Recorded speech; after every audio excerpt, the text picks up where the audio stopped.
Le module Fermeture de caisse et dépôt n'est utile que pour ceux et celles qui utilisent le module de la conciliation bancaire. Toute transaction se transfère dans les journaux appropriés ainsi que dans le grand livre, et ce, automatiquement. La fermeture de caisse et dépôt sert donc uniquement à inscrire les dépôts à la conciliation bancaire. Afin d'effectuer un dépôt, cliquez sur l'onglet « Tâches fréquentes ». Cliquez ensuite sur « Fermeture de caisse et dépôt ».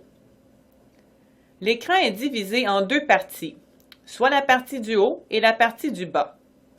La partie du haut affiche un résultat global de l'ensemble des recettes n'ayant pas encore été déposées à ce jour. La partie du bas affiche le détail, par transaction, des montants globaux affichés dans la partie du haut de l'écran. Vous devez tout d'abord sélectionner le compte pour lequel vous désirez effectuer un ou plusieurs dépôts.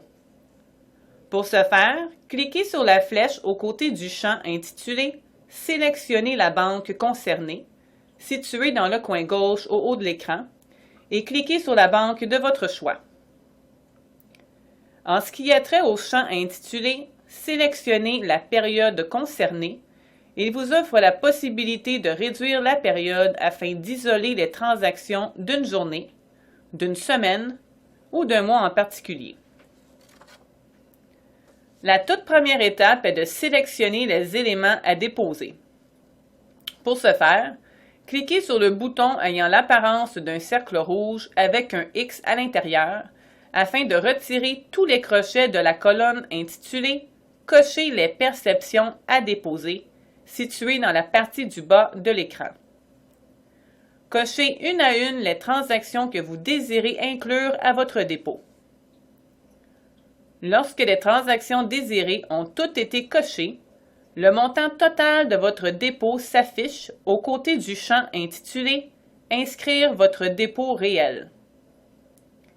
Si le montant est exact, veuillez inscrire la date du dépôt en question ainsi qu'une courte remarque, exemple, comptant, Visa, Mastercard.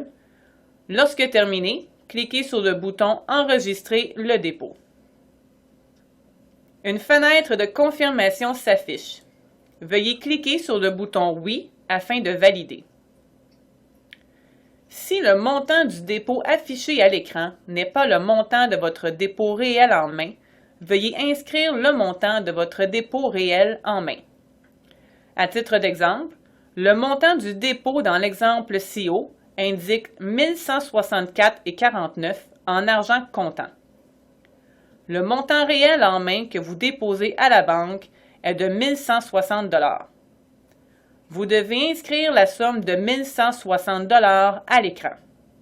Cette situation est fréquente pour les gens qui effectuent des dépôts au guichet automatique.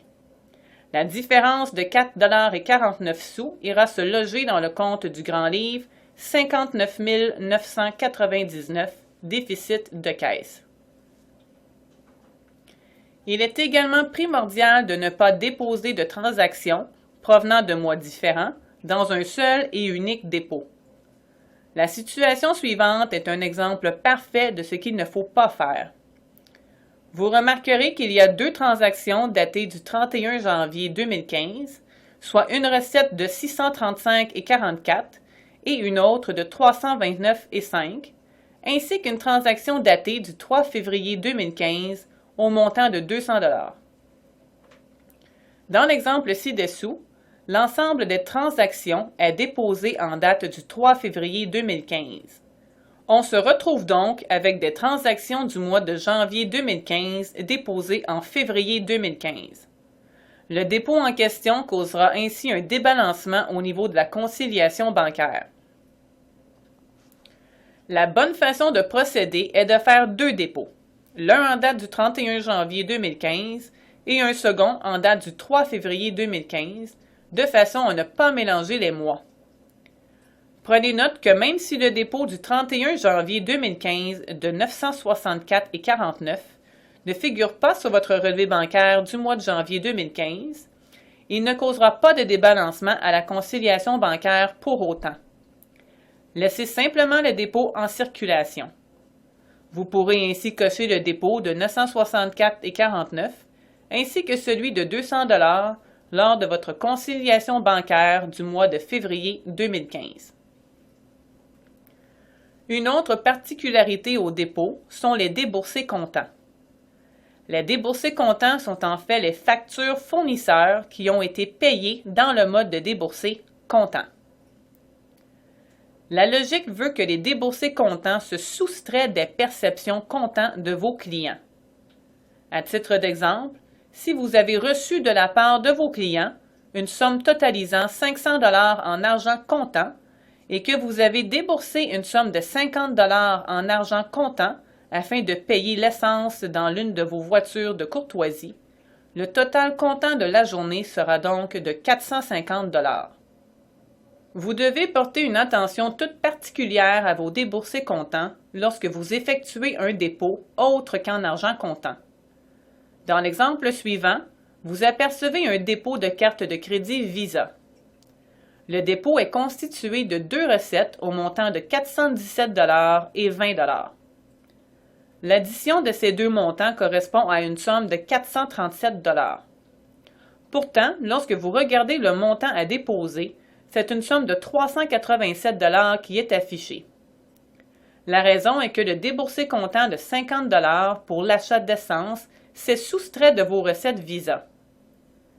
Afin d'éviter ce type de problème, vous devez apposer un crochet aux côtés de la case intitulée « Ne pas comptabiliser les déboursés comptants ». De cette façon, seulement les recettes clients seront comptabilisées, et ce, sans tenir compte des déboursés comptants. Afin d'exécuter la conciliation bancaire de façon efficace, il est important de faire correspondre vos dépôts dans le logiciel AB-Magic avec ceux figurant sur votre relevé bancaire, c'est-à-dire être en mesure de retrouver les mêmes montants et ce, aux mêmes dates. Pour ce faire, vous devez regrouper vos dépôts par mode de perception, donc faire un dépôt pour les cartes Visa seulement, ensuite un second dépôt pour les cartes de débit, etc. Les seuls modes de perception que vous pouvez regrouper sont comptant et chèque, car ceux-ci sont habituellement déposés ensemble à votre institution bancaire à l'aide de votre livret de dépôt.